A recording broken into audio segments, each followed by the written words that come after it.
republic for which it stands, one nation, under God, indivisible, with liberty and justice for all.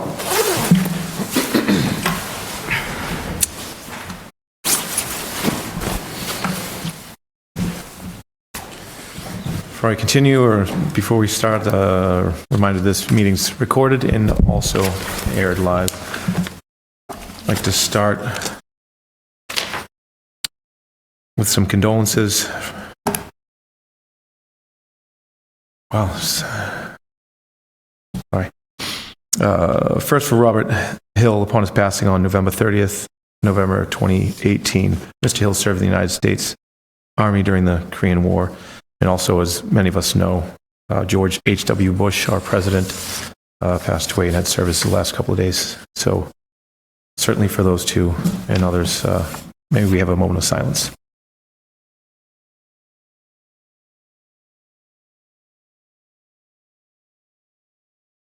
Thank you.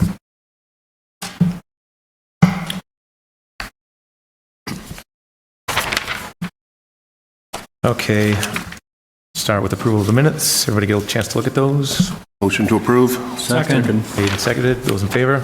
Aye. Those against?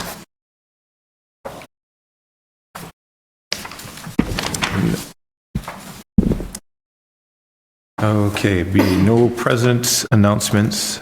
We have no proclamations. Citizens open forum. Does anybody have anything they'd like to come up and say? State your name and address. Being none. Motion to take item G out of order. Oh, I'm sorry. Let's do E because there are none there either. Which?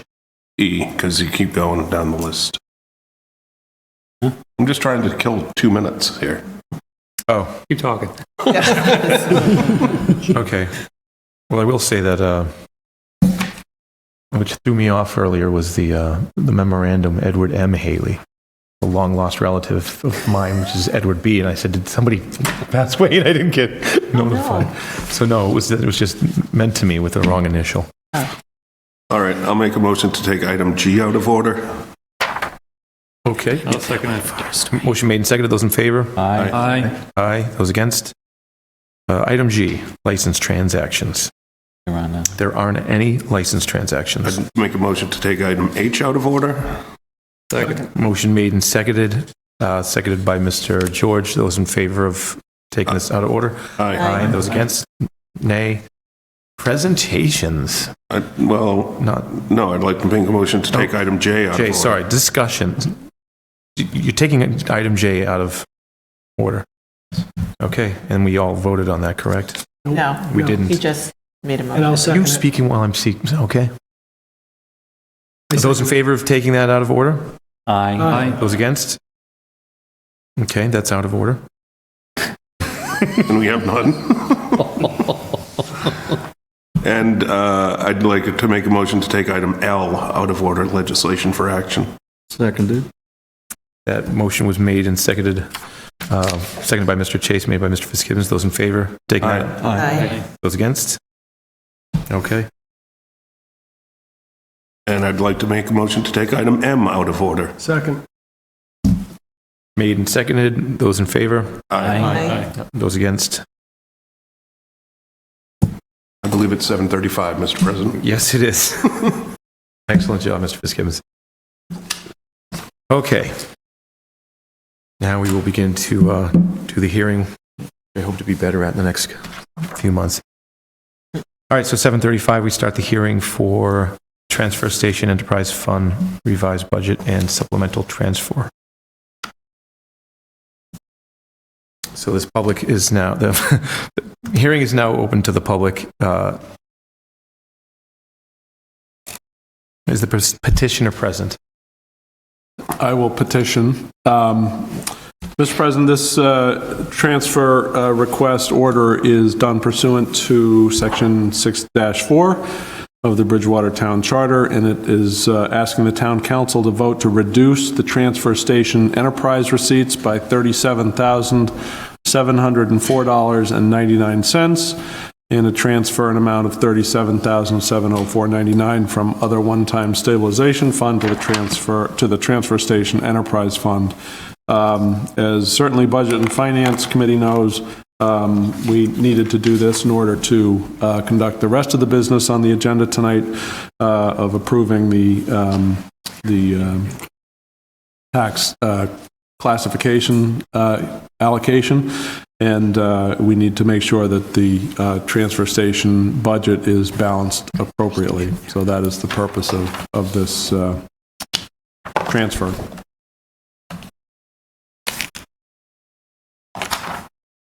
Thank you, Mr. Town Manager.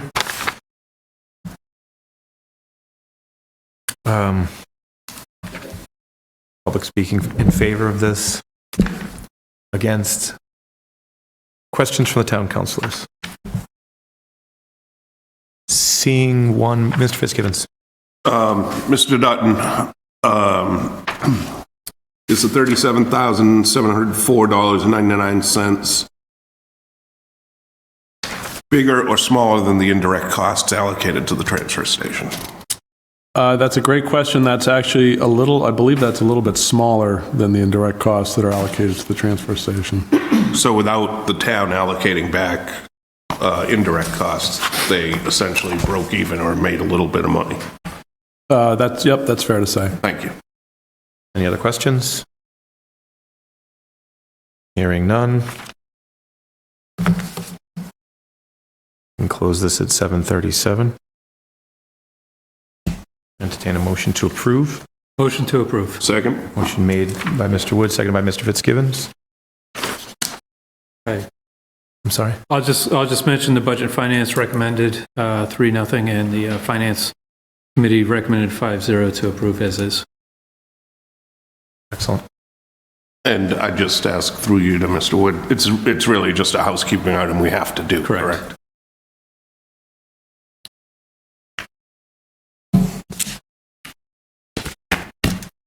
Is there some kind of roll call? Yeah. Roll call vote. Okay. Thank you. Vote. Roll call. Yes. Yes. Yes. Yes. Yes. Mr. Chase. Yes. Mr. George. Yes. Mrs. Loesch. Yes. Mr. Fitzgibbons. Yes. 9 in favor, none against. Thank you. Now at 7:38 PM, we have our next hearing for joint pole relocation, Massachusetts Electric Company and Verizon New England. General comments from the public? Petitioner Steve? first. Good evening. Yeah, Petitioner first. petitioner first? Yeah. Okay. My name's Simon Young. I'm a Brockton engineer Okay. for National Grid. So for this petition, it's stated on the petition, and we're trying to move the existing pole number 12, 20 feet northeast. I've personally been to the location. It's mostly forestry along the street. It was basically move in line with the existing pole. This is basically to decrease the sag.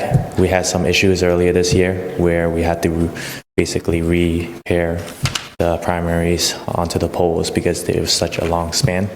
So decreasing or moving this pole 20 feet would kind of decrease that span and provide up just so it doesn't sag as much.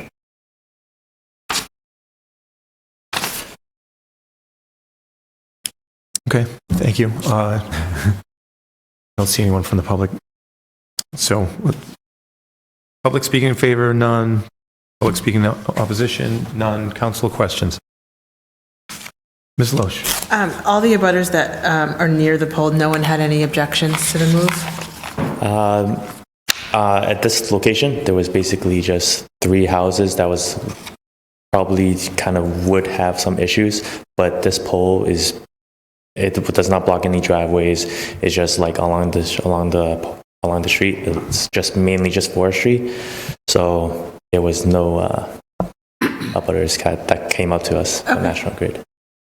I'm familiar with the street, so that's a parcel, undeveloped land right there. Other comments or questions? Okay, seeing none, close the hearing at 7:41. Entertain a motion to approve. So moved. Second. Motion made by Ms. Fitzgibbon, second by Mr. George. And we have another roll call vote. I'd just like to say, I have a friend, actually two friends who live there, and they experience power outages because of that. And so they'll be probably pretty happy that that goes through. Thanks.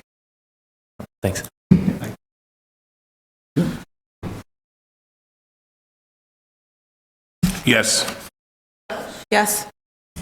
Yes. Mr. Chase? Yes. Mr. Haley? Yes. Mr. Gallagher? Yes. Mr. Wood? Yes. Mr. Columbotus? Yes. Mr. Souza? Yes. 9 in favor, none against.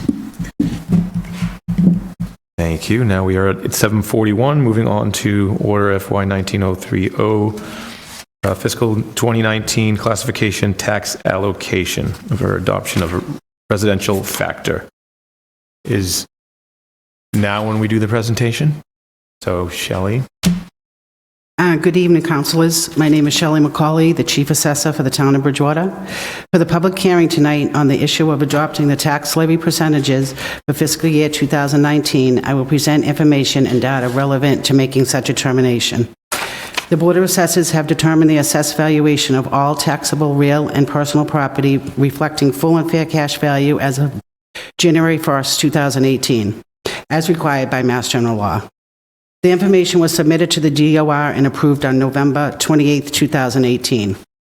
The assessed valuation breakdown is as follows. Class 1 residential, $2,649,643,687. Class 3 commercial, $213,100,253. Class 4 industrial, $95,495,870. Class 5 personal property is $84,540,520, for a total taxable value of $3,042,780,330. The residential percentage share of the tax levy at full and fair cash value is 87.08. The commercial, industrial, and personal property share of the tax levy at full and fair cash value is 12.92. Calculating and setting the tax rate is a component of a larger process we call the recapitulation process. A municipality's entire budget plan for the fiscal year is laid out on the recap sheet. It lists all appropriations made by the legislative body since the previous year's tax rate was set. Anticipated and actual sources of revenue other than property taxes, such as state aid and estimated local receipts, are also identified. The difference between the appropriations and revenue from these sources must be raised through property taxes. This difference is called the tax levy. Total amount to be raised this year was $77,990,654. Our estimated receipts and other sources was $32,866,222. Therefore, the estimated tax levy for fiscal year 2019, which is the revenue a community can raise through real and personal property taxes, is $45,124,433.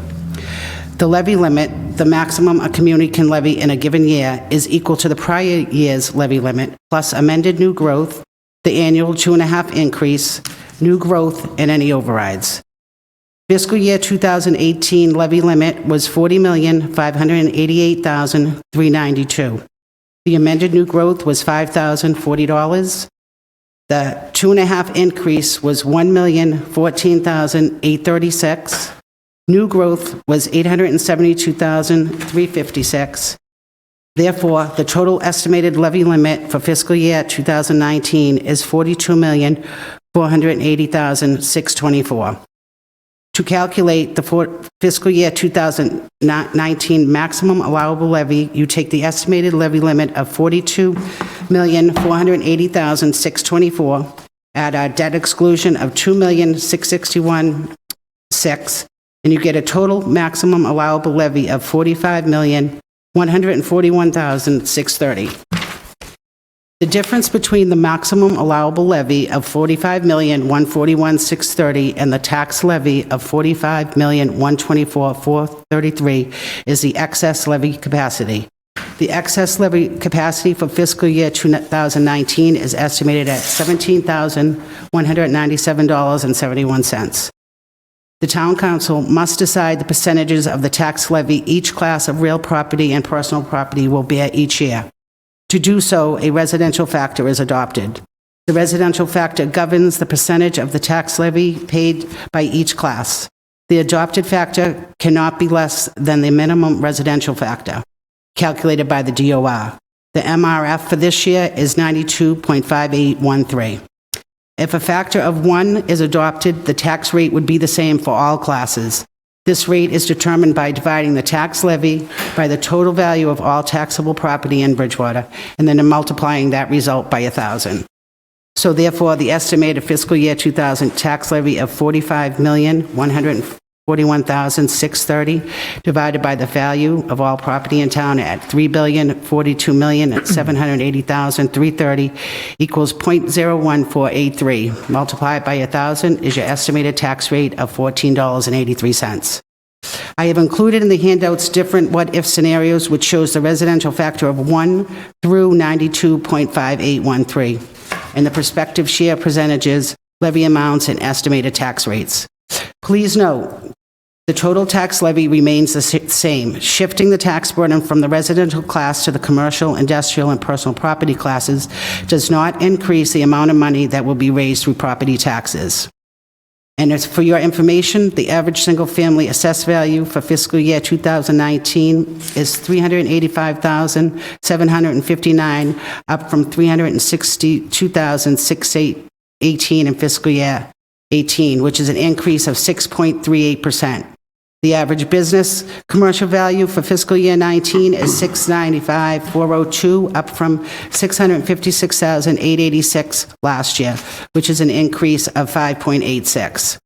If the town council adopts a residential factor of 1, the estimated average single-family tax bill will be $5,721, which is an increase of $213 from last year. And the estimated average commercial tax bill will be $10,313, which is an increase of $335. Historically, the town of Bridgewater has always maintained a single tax rate.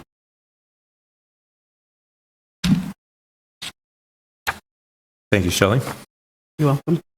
General questions from the public? None. Public speaking in favor? Seeing none. Public speaking against? None. Questions from the council? Mr. Fitzgibbons. If I might. You may. I served with Ms. McCauley as an assessor for a while, and I appreciate all the work she does and the whole Board of Assessors and what they do to get all this stuff ready to put together for us. But I want to try to break it down a little bit, Ms. McCauley, if I can. Our tax levy is our tax levy. We can increase it 2.5% plus new growth, essentially, correct? Correct. And that's the total dollars we can grab from property tax. Correct. Well, that we can take from property tax. Now, some might think this is a great news in that our tax rate from FY 2018 is $15.19, and the rate is going down over 30 cents, down to $14.83. But the reason for that is because the value of all the property in town went up faster than 2.5%. A little over 7%. So if in fact, the value of the land, the property stayed the same, the tax rate would go up 2.5%. They would go up to whatever we pick, the levy. I mean, whatever yeah, I mean, if we went to the levy limit, as we always do, the rate would go up 2.5%. The rate goes down because the value goes up more. And that helps us in a whole different scenario that I don't want to get into. So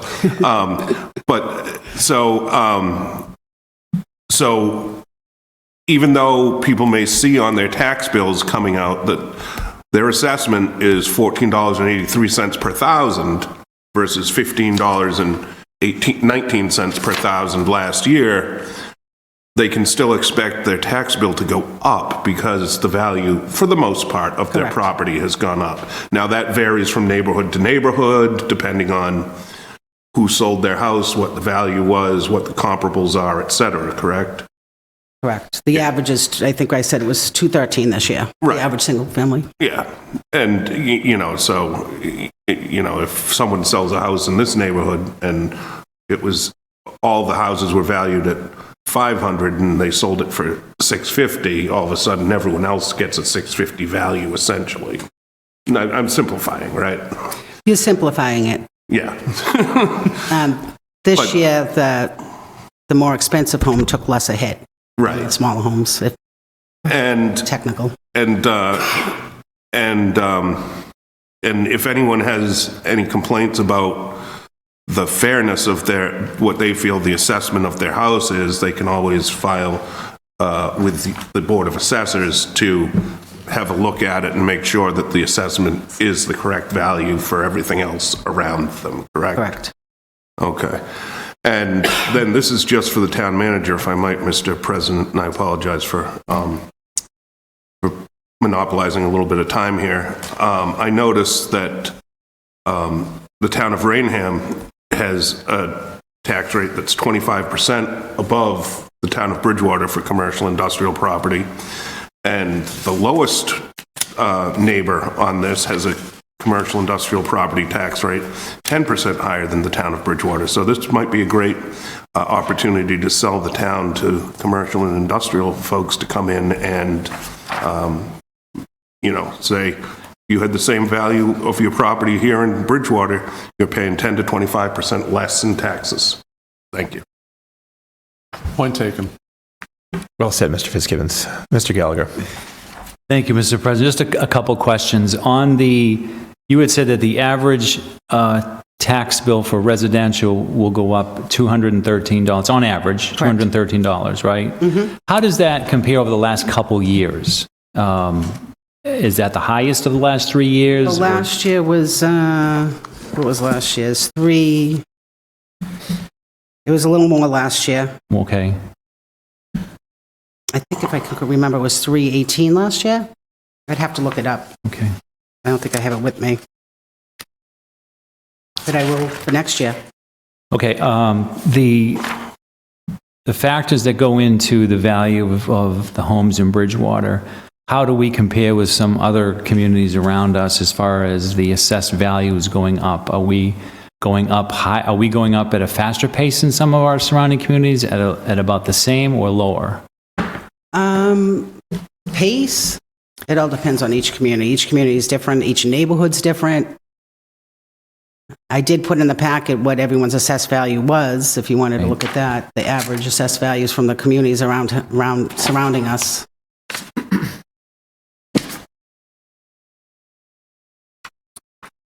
No, that's fine. I guess that's it. Thank you. Mr. Wood. Hi. In here, you're reporting that commercial is about 12.92% of total value. So last year, I think we generally said it was around 13%. So has that remained stable for a few years? Actually, it went down. It was last year was 12.92, and it went. This year is 12.92, down from 13.02 last year. So we've lost So it's commercial balance within the town. correct. Right. Okay. All right. Thank you. Could I just follow up to Mr. Wood on that? Hey. Would that be, and this is probably directed toward the town manager more than anything, would that be related to larger apartment complexes, residential complexes coming online more than single-family residence homes? Probably reflects the growth, well, both residential, all residential. It reflects the greater increase in residential units coming online, or the greater value of residential units coming online, and the relative value of commercial coming online. So we've seen growth in both areas. So the shift, as Shelley points out, the shift in the percentages, we've seen a little drop in commercial, but that probably reflects a greater rate of growth for the residential. And the rate of growth could be increased if we said that Rainham charges you 25% more than Bridgewater, and Middleborough charges you 10% more than Bridgewater than any other surrounding community. So let's get on that. Well said again, Mr. Fitzgibbons. Any other questions or comments? Okay, close the hearing at 7:56. I entertain a motion to approve. Motion to approve. Second. Made by Mr. Wood, seconded by Mr. George. Roll call vote. Or discussion first. Oh, sorry, discussion. I'll just mention again, it's right, Thank you. it's right in front of you that Budget Finance and FinCom met already and voted on this. We had a discussion similar to what we did tonight, and it doesn't make any sense to us right now to adopt anything but one, so hopefully it carries in the council.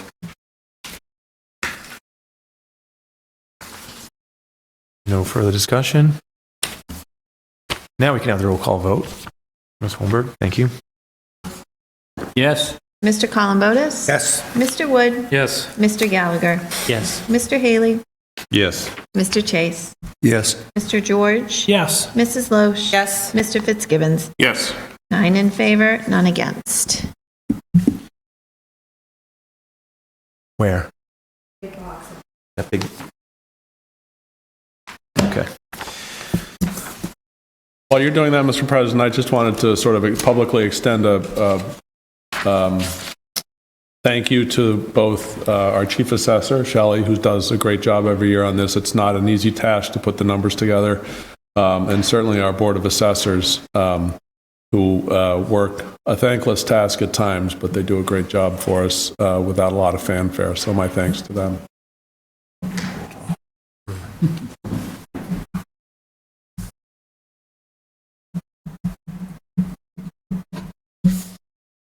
And for, I'll only add because President's signing documents, but all this information is on the website, so anybody that's interested in getting answers to some frequently asked questions can go there. Also, all the numbers and what we've gone through tonight will be there as well. So check out the website and you can find it there. Thank you. Everybody's signing the required documents, so we can get that done. Now,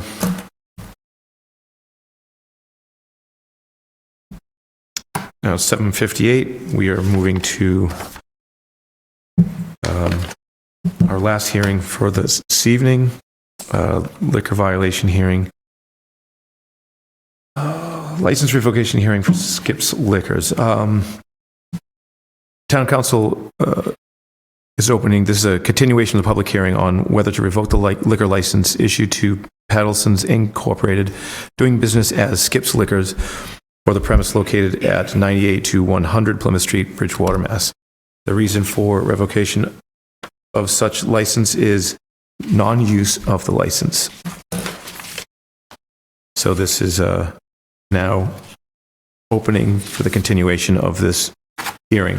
Mr. Patel, I see that you're present. Feel free to address the council. So it's not in use, it's two months and 5 days in use. The license is in use, so we are open consistently every day, regular hours. Okay. However, we do have, kitchen has not been finished, which I have told the building department that I will not be able to finish. And then there is a small asphalt issue that I have approached the planning board also, and possible remedy to keep that, which I'm still trying to keep it, but it seems like it's going on opposite direction than what I thought of, and more money to spend on that, so I probably will get rid of it.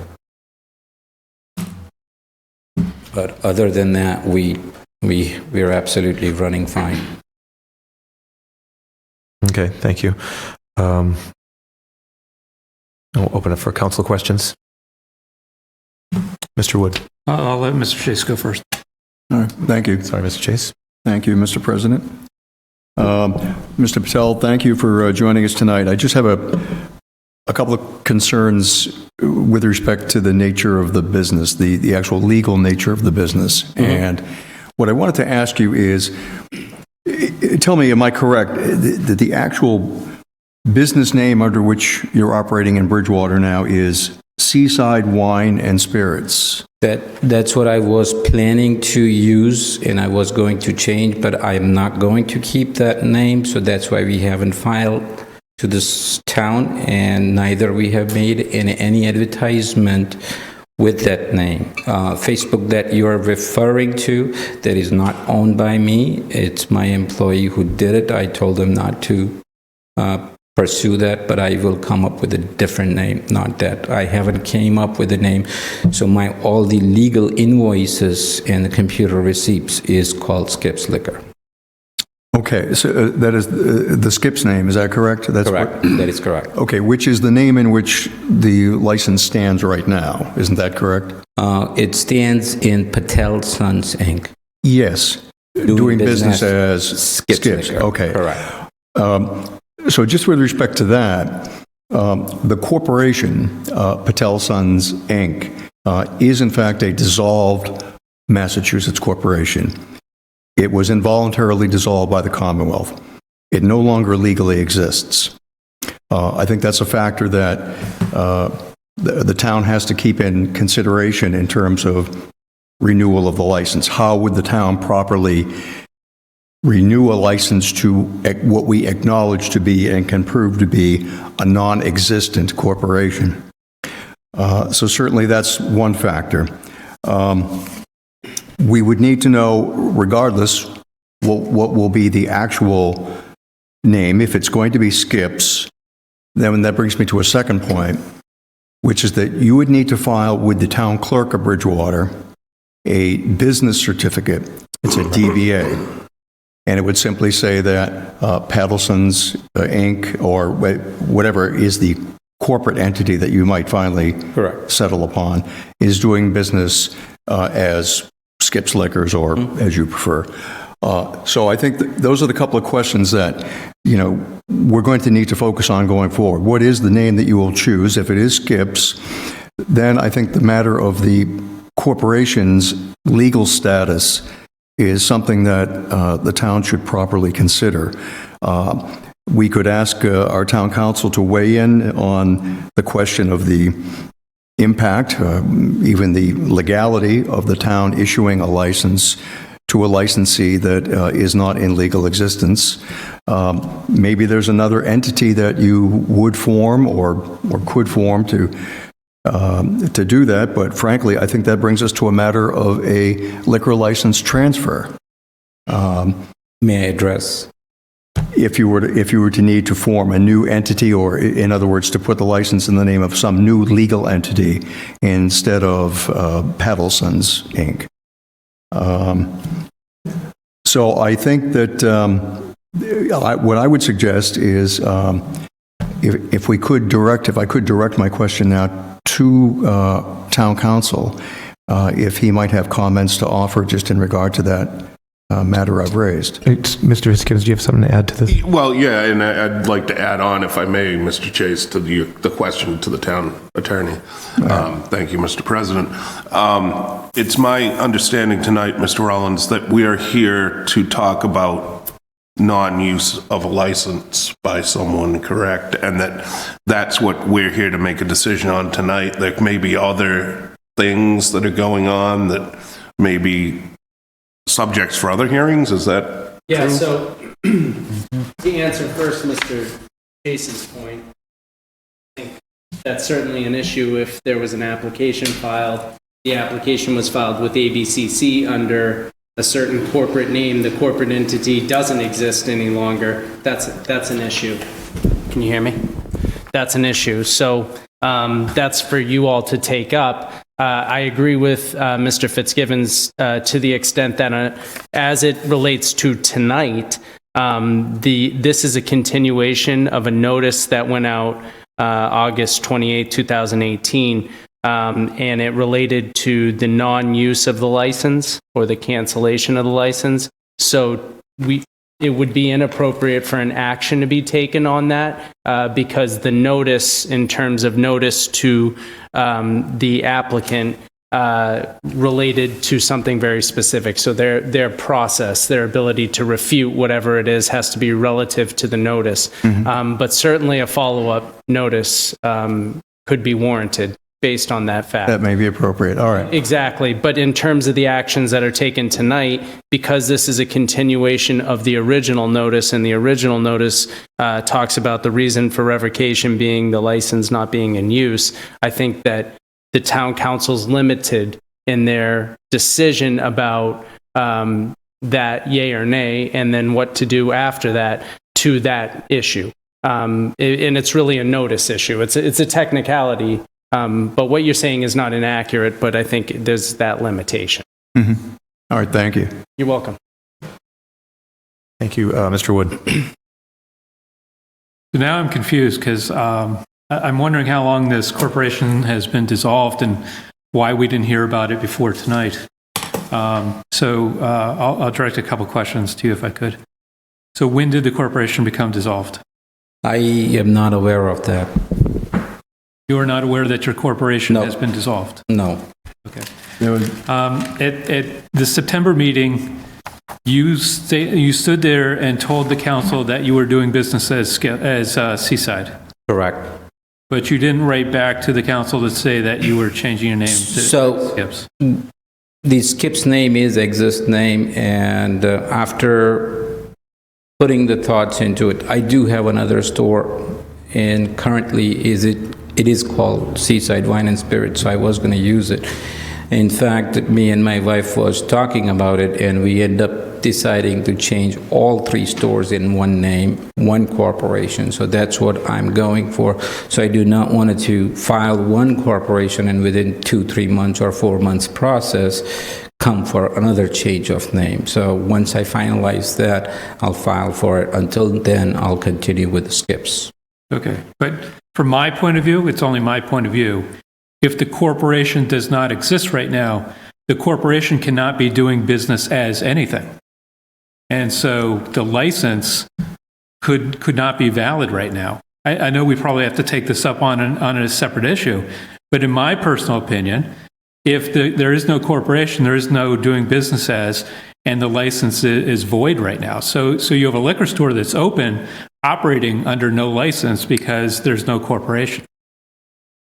That's my opinion. So where is the license right now? License here at the store? At the store. Okay. So you mentioned, if I can have some latitude, if I could. Few degrees. Few degrees. All right. So you mentioned it's a store employee that's running your Facebook page, which 2 hours ago posted, look for the limited release Jack's Abbey Framing Hammer. I don't even know what that is. Big Bull. So do you control your employee who is making these posts using the name Seaside Wine and Spirits? I only told him I also not aware of what he's posting over there, day-to-day business. I told him in the past that we are going to use this name, and then he continued on, but he has... You are marked as the manager in charge of the store, are you not? Are you the manager of the store? Yes. So are you not responsible for any advertisement under any name? Correct, but that Facebook page is not owned by me. Okay. So if I can ask Attorney Rollins again. Yes. So what is your recommendation at this point that the council should follow? Well, I think that my recommendation is you close the hearing or finish the hearing up that you had continued from August 28th as it relates to the non-use of the license. Make a determination on that first. Whatever that determination is up to you all. Then, based on that alone, whether or not that's happened or hasn't happened, you make a decision on what, if anything, you do relative to that. Immediately hereafter, if you have evidence to suggest that there's been further violations, I think a new notice should go out and a new hearing should be scheduled based on the list of violations that you have to provide notice to the applicant about. And that's where you should go. Anything further on your line of question, Mr. Wood? One question through you to Mr. Chase. So this is the first time I've seen this document. Does this mean that on June 30th, 2016, it was involuntarily dissolved? That's correct. So the whole presentation of the corporation for the licensing and the renewal and everything is under pretense that for a corporation that does not exist. That's correct. It does not exist as of that date. Thank you. Mr. Columbotus. The point that Mr. Wood just made, that corporation didn't exist throughout this process, would seem to imply that would invalidate any claim to a license, really. I mean, it seems like we wouldn't necessarily have to invoke a new process. I mean, if he was essentially misrepresenting his claim to a license. You still have to revoke the license, though, because the license is out there. It's in the name of someone. It's been issued, right? And it's been issued in some name. So it has to be revoked to be made available if that's what you wish to do. Otherwise, it's still out there in this name, whatever that is.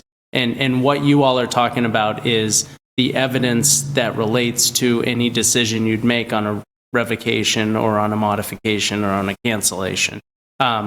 Whether or not there's other things that the building inspector or others can do in the meantime is another story, and that now will be looked at, obviously.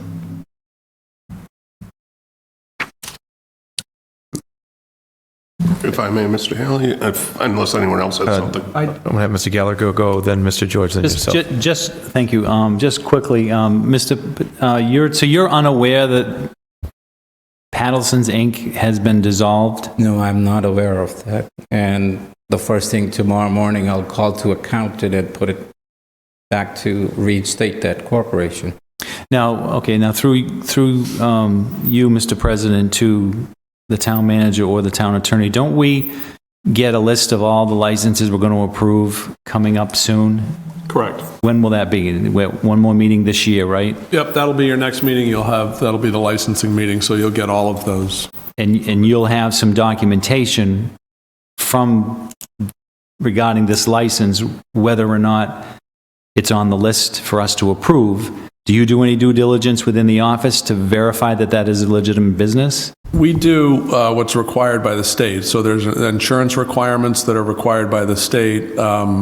Quite frankly, when this is only one step in the liquor licensing process. So when we approve a license, it goes to the ABCC. They sit down with the DOR.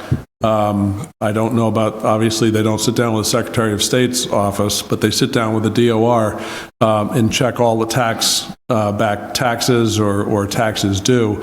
And ABCC will not issue that license at the state level unless all the taxes are complete. So we don't, as a rule, we don't try to go in and check all of the status of the corporate entity, because that's not what we're required to do under the state law. In this case, clearly there was some reason for not a revocation of dissolution, the dissolving of the corporate entity. There's some reason for that. I don't know what that is, but I have looked at that, and it does appear it was dissolved in 2016. All right. Thank you. Without going into that any further, I mean, like I said, like Attorney Rollins said, tonight we're here for the underlying issue from August of 18. And I think we should act on that. And if these other issues come forward, we'll have to deal with them one-on-one, but I think you might want to get that resolved. Yes. Thank you, Mr. Gallagher. Mr. George. Through you to the town attorney. So, Mr. Rollins, regardless of how we vote today on the revocation, does not prohibit us from doing additional actions as we see fit. Absolutely. Right? So this is a singular decision. Correct. No ramifications of anything in the future. Right. So the only reason you can't do anything further is the issue of notice. Right. Right. You have to provide proper notice to someone to come to a public Right. hearing and refute the allegations. And so if new allegations have come to light during this, that's grounds for a new notice. Okay. Right. Absolutely. Okay. Mr. Fitzgibbons. I'd just like to follow up on Mr. George's question to the town attorney. With maybe a little bit of a different spin. And I don't know if that's a real document or not. I mean, it's been produced and we understand it, but were it to be found that that's an actual valid document, then would, in fact, even though alcohol is being sold out of this store, would it continue to be a violation of not using the license because the licensee never existed? You could try to make that argument, but again, I would, if you're going, the revocation of a license is a difficult standard to bear legally if the town council decides to go that route. And so you probably want to put your best foot forward if that's the route that you're contemplating, as opposed to, and I don't disagree with your logic. I hear what you're saying, but again, it goes back to the issue of notice, right? And so you didn't notice the applicant. Okay, I understand. Yeah. I understand that. My feeling was I'd continue this hearing again, because if we continue it, then if it was de novo, a transaction that never should have happened, then and that there was no ever legal alcohol sales happening here. Well, what would be the value in continuing it under something that I think is probably less straight to the point? Okay, well, you know, to Mr. Gallagher's point, we're going to vote on something in 2 weeks, and we'll see what we have. Right. So I'm just thinking out loud. Thank you. Mrs. Loesch? No comment. Okay. Kitchen and asphalt, right? Correct. So kitchen's not done, building's not done, right? Kitchen. The kitchen's not done, the building's not done, right? Right. Correct, okay. Asphalt needs to be removed, you're not quite sure what's going to happen with that, so that's not to code either, or to original plan, which was signed off by the town. So with the kitchen and the asphalt in mind, you haven't kept your end of the obligation that we're talking about tonight, aside from all this other information, right? Correct. Okay. So what I'm hearing is that he agrees that he hasn't met his obligation to the town in regards to kitchen and asphalt. Ms. Loesch? Mr. Dutton, when is the planning board meeting for the additional topics that we're discussing that haven't been put? It is tomorrow. Tomorrow, okay, great, thanks, good luck. Actually, I think it's the 6th. I believe it's the 6th, which is Thursday. Yes, Mr. George. So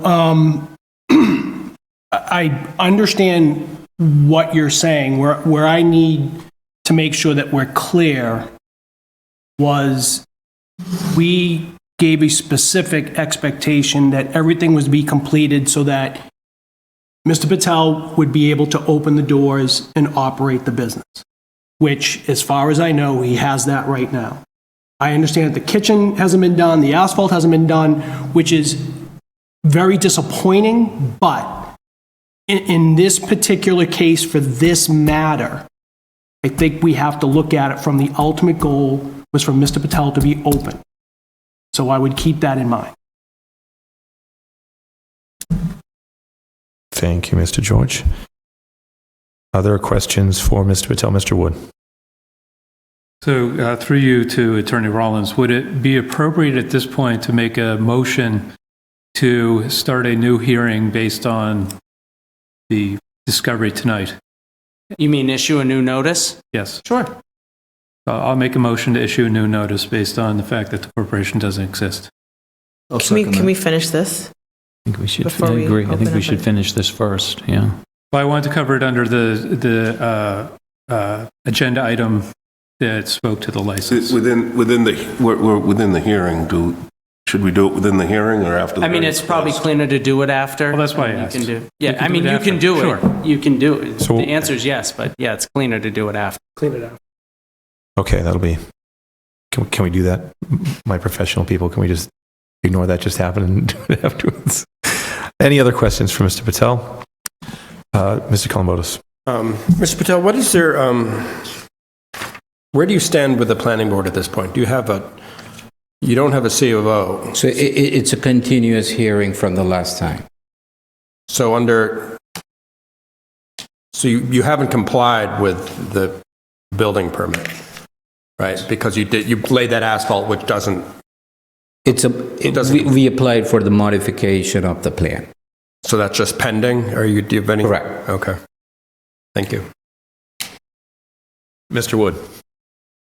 Do you plan to make a curb cut based on the pavement being there? I'm sorry? Do you plan to have a curb cut made based on the asphalt being there? Nope. Never. Mr. President, if I could add one thing? Yes.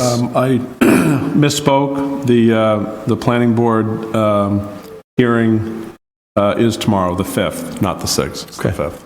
Planning board meeting is tomorrow night. Mr. Patel, you were right. Any other questions? Okay. Seeing none, I'll entertain a motion that we close the public hearing. Second. okay. So can we close it without asking Mr. Patel if he had anything else to say? Why don't we just at least give him that before we close it? If we could?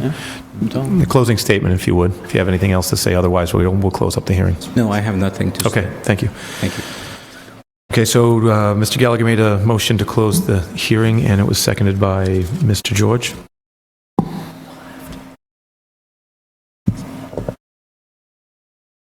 I have no discussion.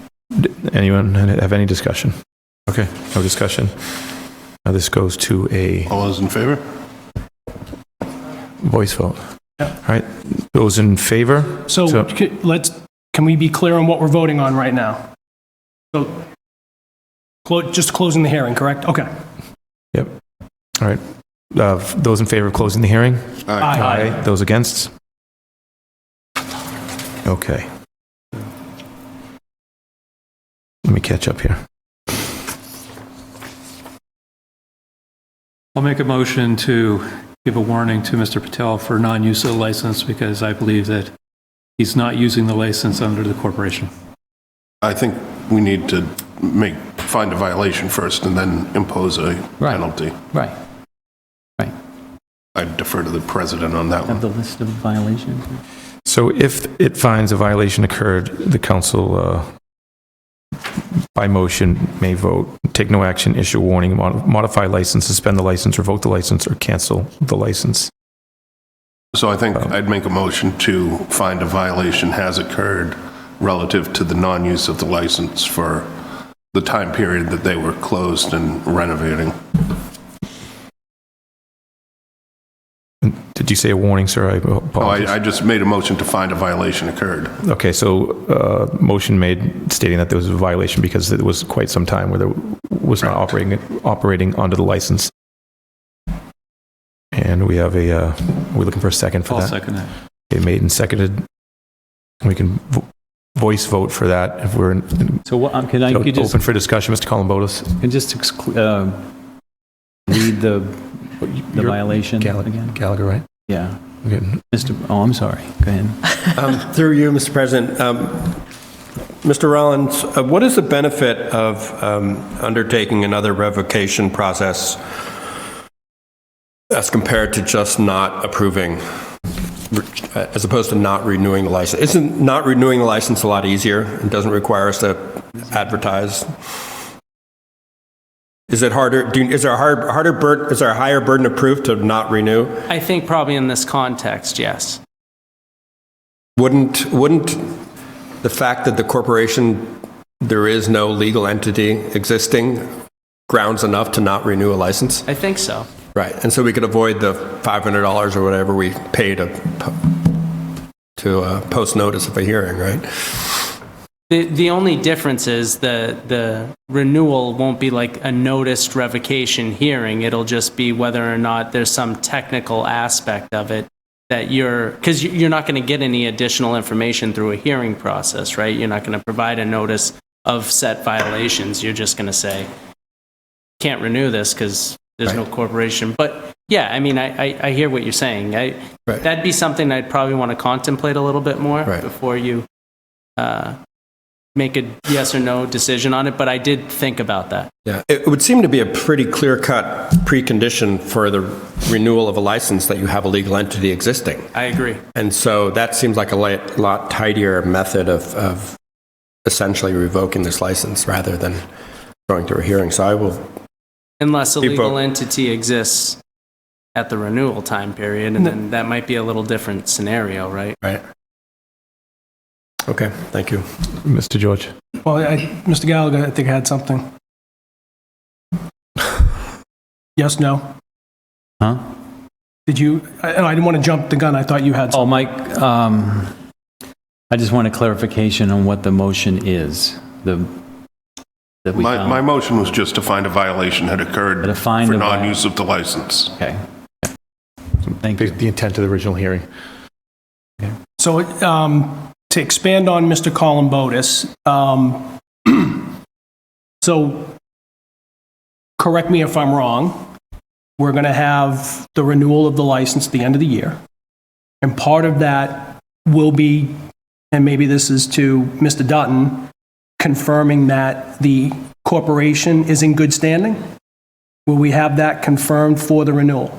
So if the corporation, as it stands, has been dissolved and it is not in good standing, then we can decide not to renew the license with no hearing, no notification on that grounds, correct?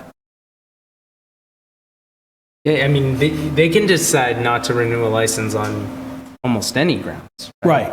But what I'm saying is, in my personal opinion, this is very clear cut that if this corporation is not in good standing, it doesn't get renewed.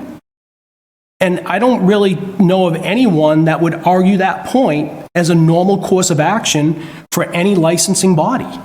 I think your issue is going to be if there is a corporation in existence at the last meeting, which I think is December 18th. Right. The renewal comes through. Okay, but that being said, we still have other things that we can look at within that. Well, yeah, you do. But if the corporation is not in good standing, Right. at least in my opinion, it's a done deal. Not good. Mr. Gibbons. I don't necessarily disagree with Mr. George, but I'd just point out and ask through you to the town attorney. Would we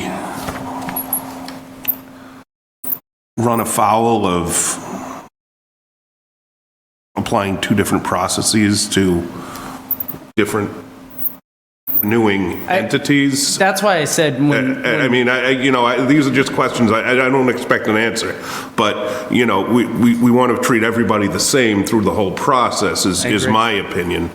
I'd much prefer Mr. Wood's solution, which I think he's going to bring forward after we find a violation and do whatever we do with that, to have another hearing on everything, because then we can have a hearing and do it the right way, get all the facts out there. And I'm not necessarily saying I'm going to vote for it or against it in 2 weeks. Who knows if it'll even be on the list. But I just don't want to try to jump the gun by doing something easy when we should do it right. So through you, I'm confused, and I'm not trying to be argumentative, but I'm confused on the easy method. Well, no, I'm confused on two things. One, the easy method, and two, not setting the same expectations and standards for every company that is going to get a license renewed. I would assume, correct me if I'm wrong, that part of the renewal process is to make sure that the entity that the license is under is in good standing. And if I might reply, By all means. because I believe you were directing it to me, because Nope. Oh, he wasn't directing it to me? Oh, I'm sorry, I wasn't. No, Mr. George. Yes, Mr. George was directing Well, it to you. actually, I was not necessarily to you, but to the town manager as well. Yeah, if I'm wrong, but correct I think I heard from the town manager that they do not, as a matter of practice, look into, does a corporate entity exist? They take it as on face value, this is what you put in, so we assume your corporation exists. And all I'm worried about is if we don't do that for the 99 other businesses, but we do it for one because someone produced a document here, and I'm not accusing Mr. Chase of trying to put something together that wasn't absolutely true, but anyone can produce a document, we know that. That we don't do it for the other 99, then is there a cause of action against us because we did it for the one. Okay. That's all I'm worried about. So my question would be a cause of action that we are now aware that the corporation has been dissolved and we don't take action. We believe we're aware. We don't know that. Well, but we will find, I guess the thing is, we will find out in 2 weeks. Are we going to find it out about We're whoever's aware of the DBA is Stars violation Market? now. We'll find out in 2 weeks if it's corrected or not. I don't think it's out of the realm for us to expect a correction. I'm looking at the Secretary of State's website right now. So I believe we're you. made aware of it. But We didn't go out there. Can you go look at DBA Stars Market? If someone comes to me and says Stars Market is not in compliance, I will look at it. Right, and so now we're asking the town manager to actually do that with his staff for all of them, is what I'm taking it as. And I'd like to clarify something too. When this method of containment or action took place, if I'm not mistaken, our council did say that something to the effect they'd like to chew on it for a little while, check this out, and we do have some time for discussion and investigation, as it were, for with respect to this gentleman's building and liquor license. I mean, there's, depending on what course we're going to take here, I guess could impact that as well. Mr. George's point was kind of like a real life example or a common daily life example. You can pull over for not having a seatbelt. You're not going to pull over everybody every day because they're in the car. You're going to pull over somebody for not wearing a seatbelt, like a just cause type of thing, right? So now that, and correct me if I'm wrong about what you're saying here, what your sentiment is that now that we know about this, let's look this particular person up. Let's look at this business, not all businesses, to Mr. Fitzgibbon's point. But in fairness, is that what we're going to do every year now? Is that we're going to look up all 28 businesses? I see your point, though. Well, I'm not here to argue if we do or we don't do it. My point is, we've been made aware of the situation.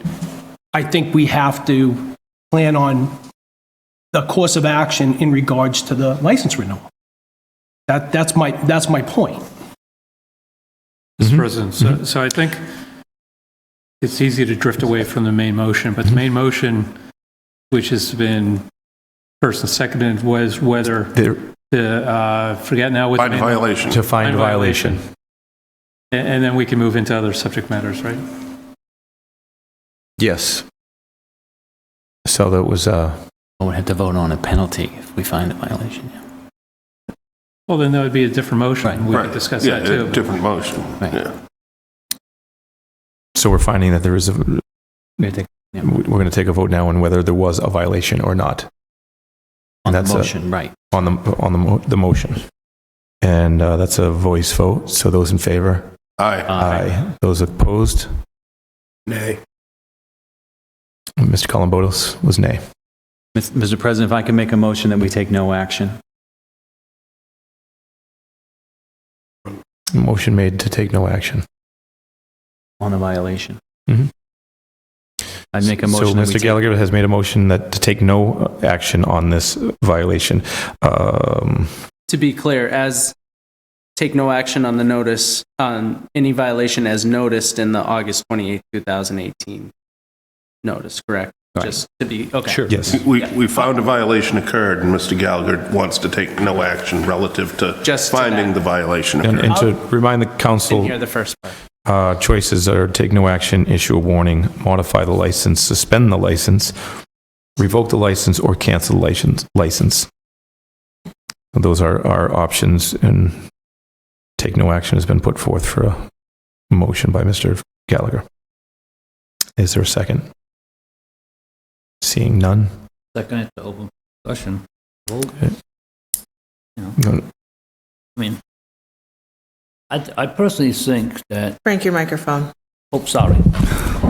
And I'm a complainer all the time about that. Yes, you do. I think we spend an awful lot of time on something that can be easily resolved just by the date of when the license is going to be renewed. I mean, I don't think it's picking on one company out of a group of them. when we already been informed that this corporation doesn't exist, and all we're asking for at the time of the renewal of the license is documentation showing that there is a valid corporation, and that could solve the whole problem. Instead of going through more hearings and more discussions and everything else. The license process, we asked the town manager, in this case, specifically, to look and to verify a valid corporation at the time of the renewal. Mr. Wood? I will not be supporting the take no action, and I will, if that fails, I will subsequently make a motion to warn, because given the fact that for 2 years now, if the paperwork is correct, the business has been operating without a corporation and opened its doors to sell alcohol under the pretense that there was a corporation.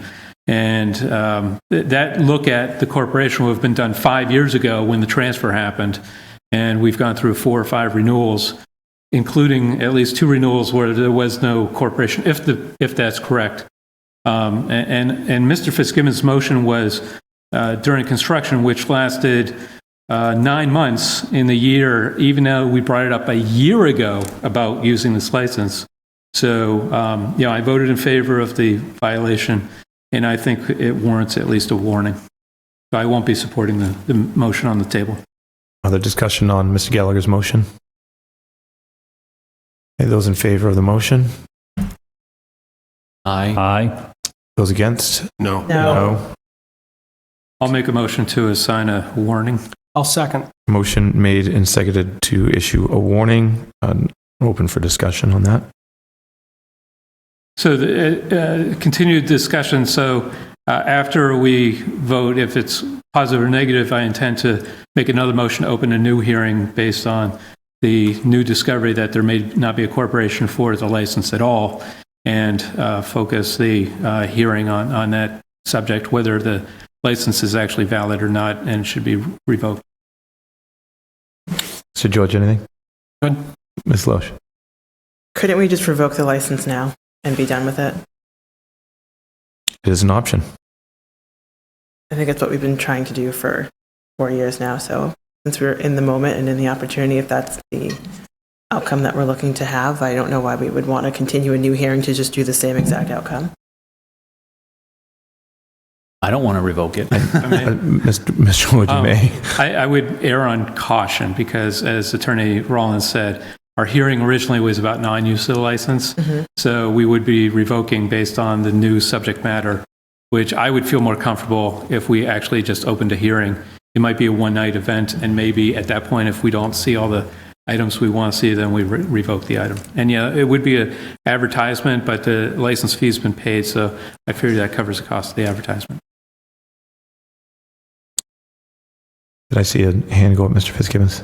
Okay. Any other discussion on the motion to warn? Okay. So on that motion to issue a warning, those in favor? Aye. Aye. Those against? Aye. No. Could we have a roll call vote? Because I wasn't quite sure who voted where. Okay. Roll call vote is coming. Yes. No. Yes. Yes. Mr. Haley, Yes. Mr. Gallagher, No. Mr. Wood, Yes. Mr. Columbotus, No. Mr. Souza. No. 5 in favor, 4 against. I'd like to make a motion to initiate a new hearing, to revoke the license based on the fact that there may not be a corporation behind the license as currently exists. I'll second that. Discussion. Certainly, motion made and seconded, and that is clearly going to be open for discussion. Maybe Mr. Gallagher? Or actually, let's go with Mr. Wood or Mr. George. Sure. I think if it is true, and obviously we need to do a little more investigation and hear the town manager's office and their feedback based on this. I'm not surprised that we haven't heard this before, even if it's true. We've heard a lot of different stories based on this project, when it was going to be due, how it was just touch of paint, it's not pavement, that sort of thing. Even if the petitioner is successful at creating a new corporation, if there, in fact, it was dissolved, I would think that the creation of a new entity would invoke things like new tax IDs and new corporate boards, and it would not be the legal entity that existed before called Patel Sons. I don't know. Maybe the state will take care of that. Maybe it won't. But I think we need to line up our action in case it doesn't and it can't be satisfied. Because right now, I firmly believe that we have a store operating without a valid license. Yes, Mrs. Lush. You can reinstate a dissolved corporation, so it would be the same. I won't be supporting this because I think we should just revoke the license. So that is where I'm at. Mr. Gallagher. I can't support this either, Mr. President or Bill. I think you said 3 times during your motion that if it is true. You said it 3 times, if it is true. I don't think that's how we want to legislate as a council. I respect Councilor Chase for what he pulled down off the Secretary of State's website, and it all may be true, but I think if we take a vote to do this, we're doing this on the sense of somewhat hearsay, and if it is true. I think that we need to hear from our management team, in my opinion, whether this is true or not, and if it is true, then I think your motion may be more appropriate. That's my view on this. I think we're going to talk about this in a couple of weeks when we have to renew his license. Councilor George has, I believe, directed the town manager to find out if this is true, and then we can call for that hearing in 2 weeks instead of now. But I think that we're kind of doing this on hearsay, and we all can do our own little investigations behind the scenes as counselors, and then bring it to the council and say, look what I found. Let's bring this in. So I think that that was dated. I believe what I saw was 2016. He said to us at least twice that he's not aware that his corporation is dissolved. So there's something not right there. Something. And maybe you can do business without a corporation. I don't know. Maybe that's okay. No, you cannot. I don't know. But I'm not a corporate lawyer, so I just think we're putting the cart before the horse without having concrete evidence being presented to us from our management team, or that this corporation, or as he submits his renewal license, that the corporation he's submitting it under does not exist. And then we can take action. Thank you, Mr. Gallagher. Mr. George. So I guess my hope is Mr. Patel takes care of what needs to get taken care of. I think for the sake of cleanliness, having that hearing set, if things are not fixed, then we go through the hearing process, be able to make the determination of, in fact, we revoke the license without having to renew the license and then do that down the road. Because as I sit here right now, I appreciate having the facts, but again, I'm looking at the Secretary of State's website. I see exactly what's here. So if there's an issue with it, let him bring that forward during the hearing. But I think we absolutely do that for the sake of fairness for Mr. Patel, but also doing our job as the licensing board for the town. Thank you. Mrs. Loesch, did you still have something? Yeah, I was just, we were waiting for the town to give it the blessing, to give it the license, which it has. And that's what we're focused on now. But throughout that whole process, we were concerned about the curb cuts and the doors and the railings and all those other things because they're very important. And we couldn't move forward, which is why we extended it again and again. So I'm just really not following. I think we're just kicking the can down the road for like the new thing, because just from my experience with Skip's Liquor, since I've been on the council, there's always been a new thing. So when we get to the next hearing, there's probably going to be a new thing. So we should support something that's going to make sense in the current. Thank you, Mr. Fitzgibbons, and then Mr. Wood will follow up after Mr. Fitzgibbons. Through you to the town attorney. do we have time from tonight to have a hearing scheduled for our next meeting? Or are there time notice requirements that will put it out to the new year? I believe we do have time, but I'll have to verify that, but I believe we do have time. So with that in mind, I'd ask Mr. Wood if he wants to change his motion to a date certain for our hearing. You said you were moving for a hearing, but I didn't hear when. Yeah, I didn't set a date certain, and I was going to ask the town attorney the same question if we had enough time, because that's only 2 weeks away, right? I suspect at our next meeting, we will have to approve licenses, and I was told a year ago that we couldn't revoke or not approve the license without just cause. So I'm fine with putting the hearing after that period, which brings us into January. If you want to. Okay, so you don't want to set a date. You just want to have. We can set a date if you make sense. Sorry, if I may, if it makes sense to you to set a date in January, such as the first meeting in January, I'm fine with that as an amendment to this. I'm hearing no. And there's my earpiece. Oh, no, pardon me, but I've heard folks want to move forward sooner rather than later. So if we have time to do it. If we have time to do it, I'd prefer to do the hearing in 2 weeks. Then we would do it in 2 weeks, but I don't want to change your motion. Neither do I want to sit here all night the week before Christmas having a hearing about things either. We make a motion for 2 weeks and we vote on it, but then it turns out there's not enough time. What happens then? Is it, oh well. Why not make a motion if that you will notice it for the next meeting, which would comply with Mass General laws and regulations for statutory notice. And then whatever that earliest possible date is for the statutory notice will be the date it'll be for, and we'll get it out. I'd like to modify my motion to what he said. I don't know what I said. It sounded great, sir. So the motion is amended to... Well, I don't remember who seconded it. And I'll second it. So basically, the motion is to add that the hearing will be at the next scheduled meeting that follows Mass General Law in regards to notice notification. So it's yet to be determined. But the first one that's eligible, first meeting. To make sure we're in compliance with the law. Yeah. I'll second that. All right, so that's made and seconded and revised. The discussion on that change. Mr. Gallagher had... Well, I just want to know, what is the hearing being called for? Why are we calling a hearing? For what's the specific purpose? Because there is no corporation? Yes.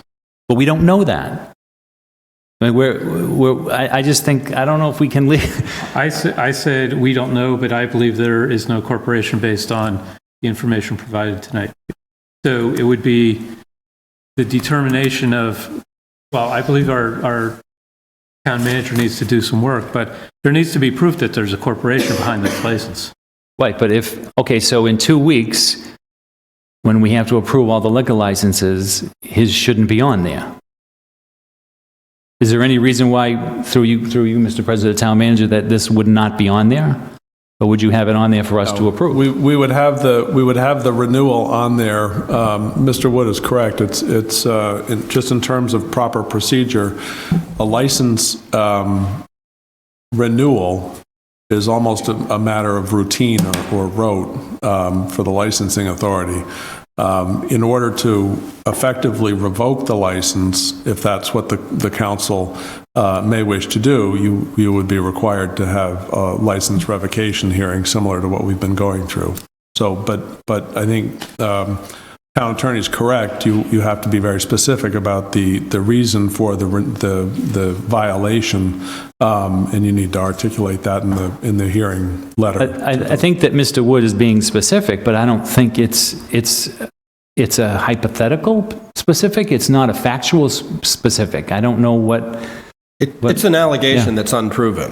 But I think that's the point that's why you have a hearing, right? That you're giving them the right to refute that. That's why I'm saying it's actually better to do it in that process instead of through the renewal process, because you're giving the applicant the ability to defend I would themselves. feel more comfortable if this came to us from because if we start doing this as a council, we're going down a road I don't think we really want to go through. I'd rather see this come from the management of this town, that this license holder does not have a valid corporation, and we don't have that. So maybe we'll have that in 2 weeks, so. Mr. Fitzgibbons. I'd just like to address Mr. Gallagher's point through the town attorney.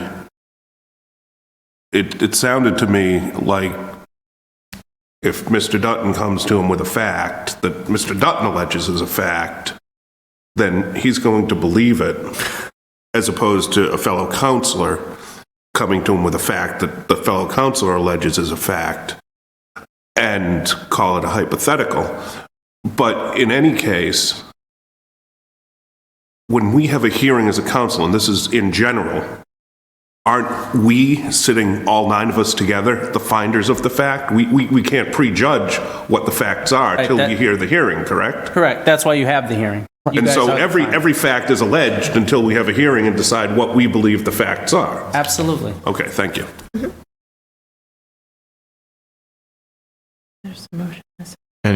Mr. Columbotus. Contrary to what Mr. Fitzgibbons said, I have a hard time believing it's somehow could be deemed unfair for us to check on the validity of a corporation as part of the renewal process. To single out this one applicant, this one license holder, and say there's some evidence that doesn't have a legal corporation, and therefore we're going to check. We're going to check this one person, and if that, I presume that's a precondition to holding a license, and if that precondition is not met, then we don't renew the license.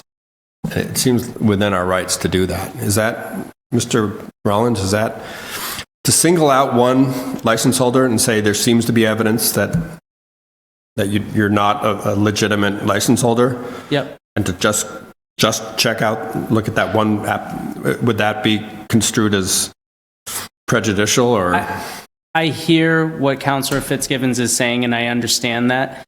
The reason I'm recommending the hearing is for the very fact that you're offering a hearing and you're going to take in actual testimony by which you can base your decision. In the renewal process, you have the ability to deny the renewal of a liquor license for cause, right? And that could be construed as for cause, but your basis is not going to be off of a process. It's not going to be off of an actual hearing and evidence produced one way or the other. So you just need to know that in terms of your footing. And my recommendation is more based on the legal footing of that than it is on that you're looking at this one particular existence of a corporation. I mean, I understand what Mr. Fitzgibbons is saying, but the reality is we now have information that it may not have existed, so it makes sense to look into it. It's due diligent to look into it. But I mean, it doesn't seem like either it's a legal corporation or it's not. It doesn't seem like it's anything need to be deliberated. It seems like that's a eminently knowable fact, and therefore it doesn't require a process. I think so. I think so. Just in terms of the rules of evidence, and we're getting into the weeds a little bit, but a certification from the Secretary of State that says this is not a legal corporation, or that document that Mr. Chase has printed up, stamped, is evident, can be evidence in a trial, in any trial. So. I would think it meets a pretty high standard in terms of evidence. So it seems that's black and white enough to say, you know what, we're not going to renew your license. So I think that this hearing is unnecessary. Mr. Wood? So I'd like to remind everybody around the table that in this action, we're acting as a licensing board, not as a council, even though we are the council. We're a licensing board. Some cities and towns put that responsibility off to another board altogether. So I think that the best course of action here is I find there's a regularity. Mr. Chase brought up a regularity. I believe that irregularity, it's the responsibility of the licensing board to hear the irregularity, and to follow through with the action of that.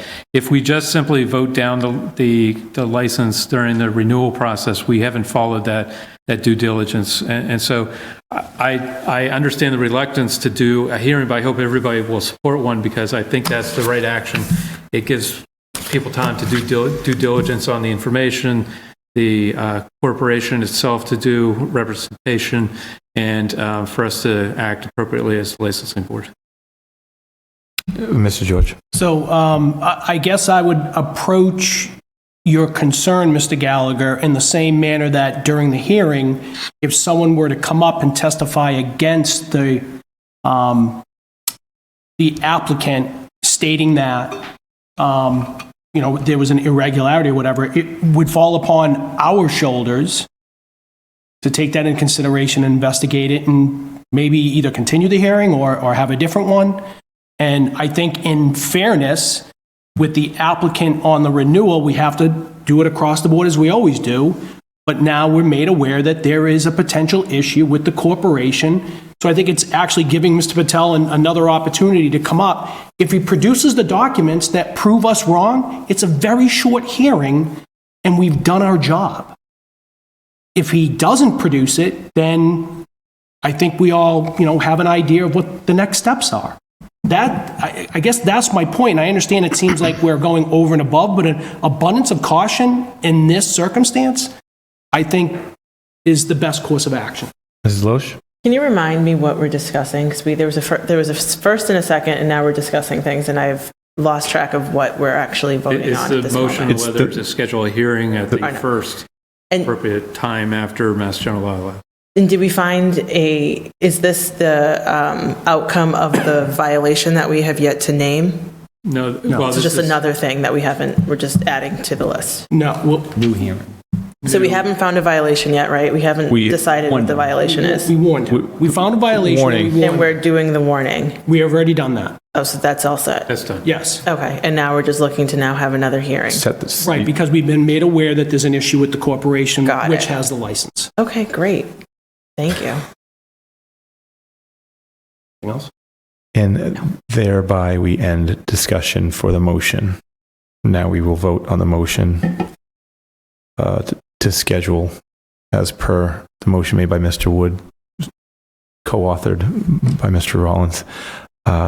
Those in favor of the motion? Aye. Aye. Those against? No. No. Again, could we have a roll call? Roll call vote. Mr. Souza. Aye. Mr. Columbotus. No. Mr. Wood. Yes. Mr. Gallagher. No. Mr. Haley. Yes. Mr. Chase. Yes. Mr. George. Yes. Mrs. Loesch. No. Mr. Fitzgibbons. Yes. 6 in favor, 3 against.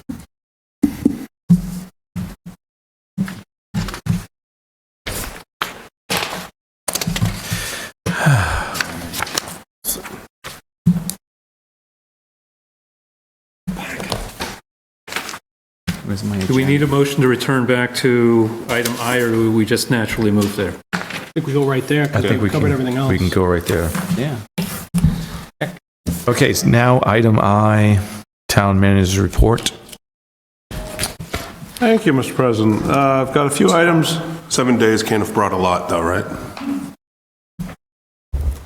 A lot. No, actually, I was going to say, most of this has already been heard, but I will reemphasize it because these are important meetings coming up. Elm Street neighborhood meeting is on December 11th, 6 p.m. right here in the council chambers. So residents can get an update and take a look at what is planned for Elm Street and the reconstruction of that road. VHB, who is the engineering firm, will be here to answer questions. And they'll also have projections to show and also boards so that people can get an idea of what is planned for Elm Street. I did attend the MBTA Advisory Board meeting. If you recall, I had asked if there was an appetite among the council for later service from Boston to Bridgewater and then obviously Middleborough, Lakeville. I did find that almost universally right across the South Shore, there was an appetite for later service. And I did mention what several councilors had brought up, additional service, filling in the gap, which is now between, I think, 8:30 and 8 and 10:30 or something like that.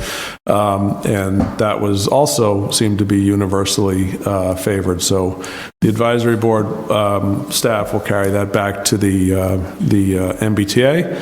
And it does appear like there is some appetite actually at the MBTA's level to try to do something there. So I'll keep the council posted on what transpires.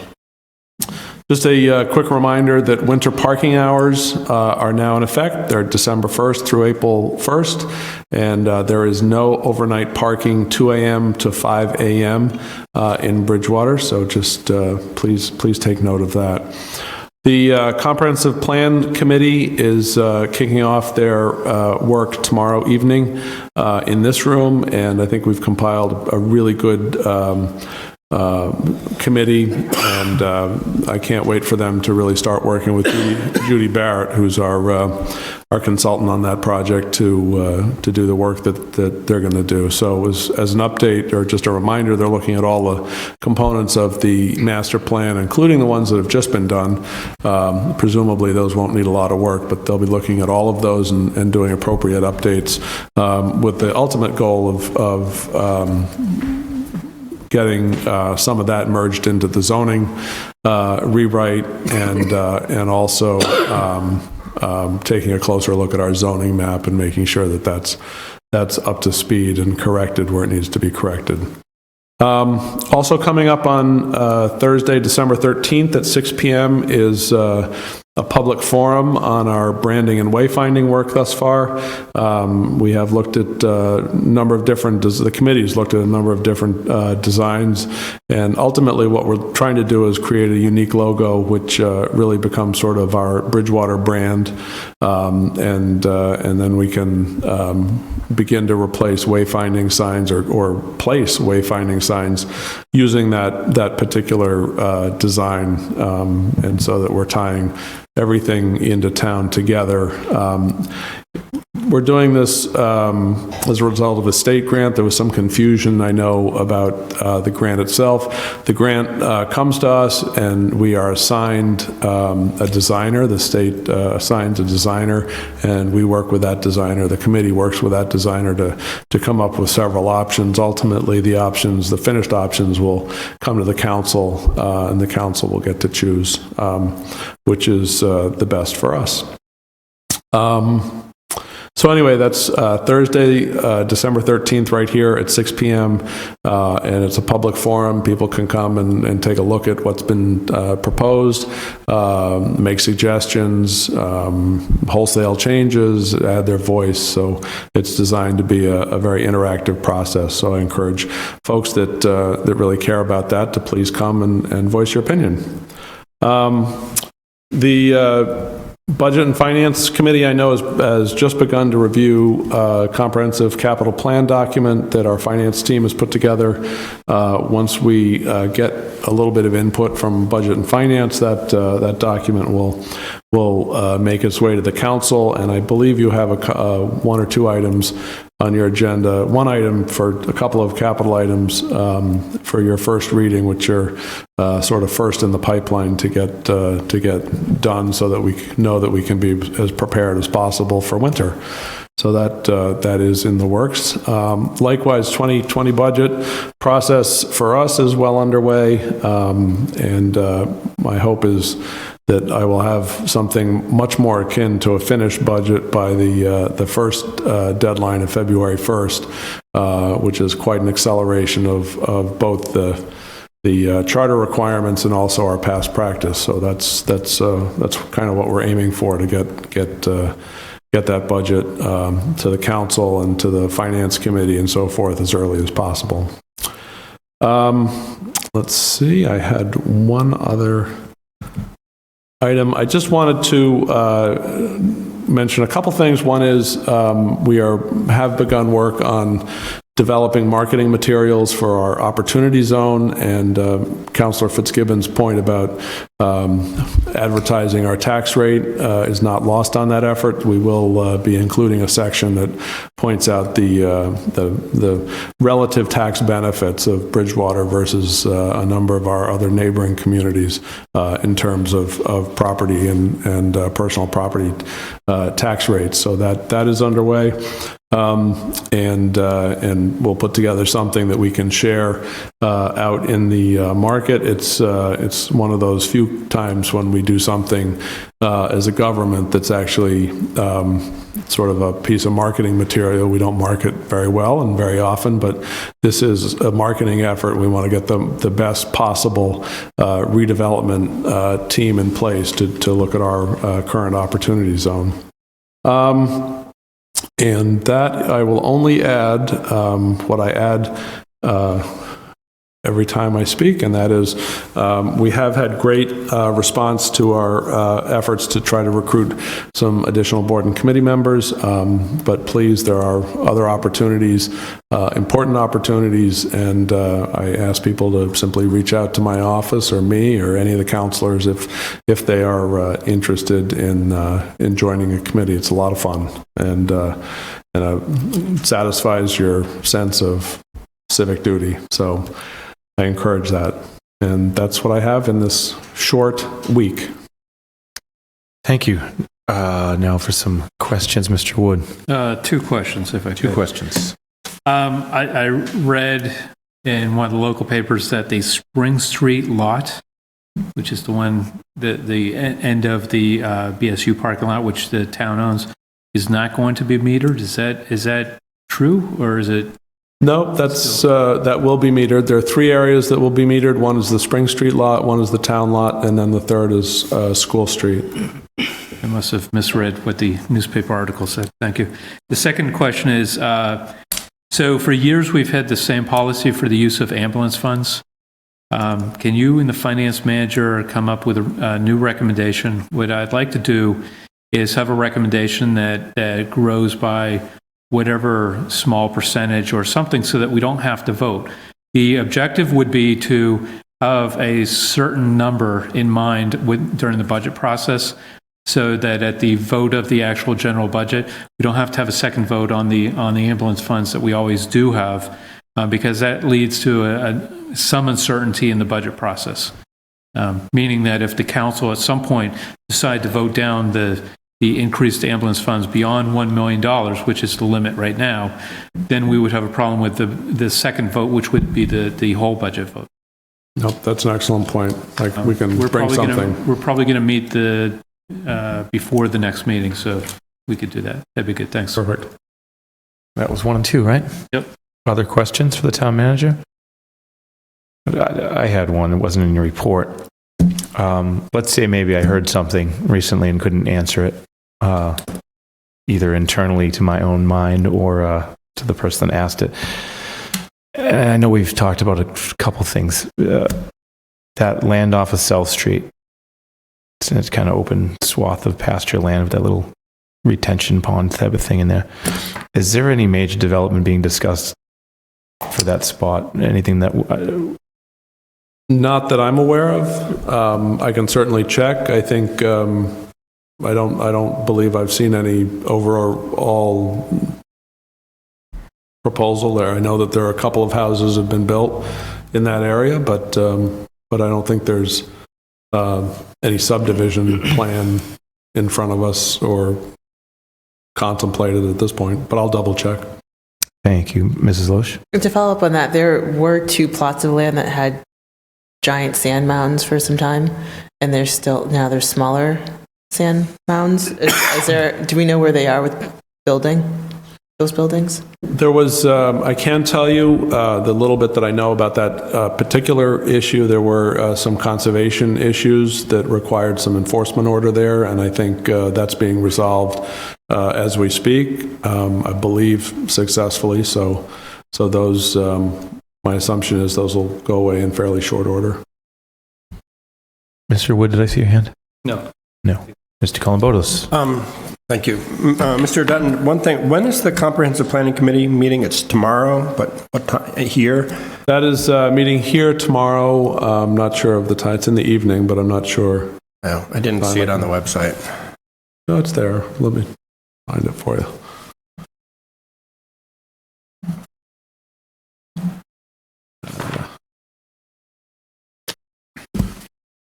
Other questions? Or Mr. Columbus, you're done with your question? Yeah, that's it. Any other questions for the town manager? All right. Oh, can I add one? I'm sorry. You can add something, sir. Very sorry. Absolutely, Mr. Dutton. I want to answer Councillor Columbotus's question because, but I also wanted to point out, it was there. Anyway, I'll continue to take a look for it, but I did want to add,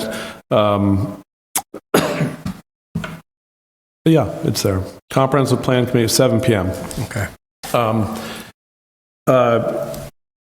Chief Assessor Shelley McCauley had mentioned the average single-family tax bill increase, and she didn't know the answer for last year, so she went down to her office and got me the answer. It actually went up $213 this year. The prior year, it went up $217. So a little less than it went up the prior year. $4. Thank you, Shelley, and thank you, Town Manager's Report author.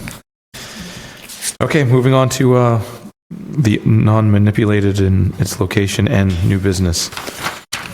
Committee reports? Oh, did I skip committee reports? Look at that. Man. So, Ms. Loesch, committee reports. Anything? I was just keeping you in line. However, I will say that the two committees that I'm part of, Rules and Procedure and Strategic Planning, will meet one more time before the end of the year. So those meetings will be posted, and I hope the public would like to come. Other committee reports? Mr. Wood. The Rules and Procedures, not Rules and Procedures, sorry, Budget and Finance met tonight. One of the things we did say, and Mr. Dutton mentioned, is we're starting to look at the capital plan items. And I will again say the finance group is doing a great job. So the projections that we saw extend out 7 years with some of the items and broken down by possible debt items versus expense items and some other items. That will be on the next meeting presentation. Other committee reports? Okay. Now to new business. Ordinance FY19-004. General ordinance for acceptance of MGL 40, Section 22A, 22B, 22C, concerning parking meters. Mr. President, this one very simply authorizes the town to create a retained revenue account, which is what we've been talking about ever since the paid parking was first proposed. This is the mechanism we do that so that we segregate the revenues to ensure that they're used for the purposes that we intend. Motion to refer to the Budget and Finance Committees. Second. Motion made and seconded to refer to the Budget and Finance Committees. Those in favor? Discussion? Discussion. Mr. Columbotus. I'm wondering what the purpose of this clause saying, but not limited to, that the funds will be used for improvement to the public realm, including but not limited to. Okay, so it is limited to improvements to the public realm, right? Correct. Okay, correct. Thank you. Any other discussion? Okay, those in favor? Aye. Aye. Those opposed? Thank you for keeping me in line as well, Mrs. Loesch and Mr. Columbotus. Order FY 19-035, acceptance of a gift. Mr. Town Manager. Mr. President, this is very simply the acceptance of a gift. We've had people donate in the memory of Carl McDermott, who passed away. As you know, he's the father of both Michael and Carl, so we had a little bit of money donated, and we need to accept that. Motion to refer to the Budget and Finance Committees. Second. Motion made and seconded. Discussion. Seeing and hearing none. Those in favor? Aye. Those opposed? Thank you. FY 19036 is a transfer order for capital transfer lease payments. Mr. President, this one is the one I just referred to. It pays the first payment on a new plow and sand truck for us, and also 2 ambulance lease payments. Motion to refer to the Budget and Finance Committees. Second. Motion made and seconded. Discussion. Hearing and seeing none. Those in favor? Aye. Those opposed? Thank you for that.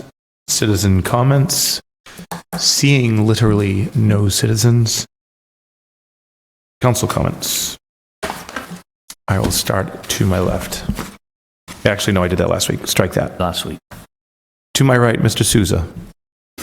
Comments. No, the meeting's long enough. Mr. Columbotus. I would just like to urge my fellow citizens to show up here tomorrow for a meeting of the Comprehensive Planning Committee, which is a committee formed that's been meeting with a consultant to really do an overarching revamp of our zoning.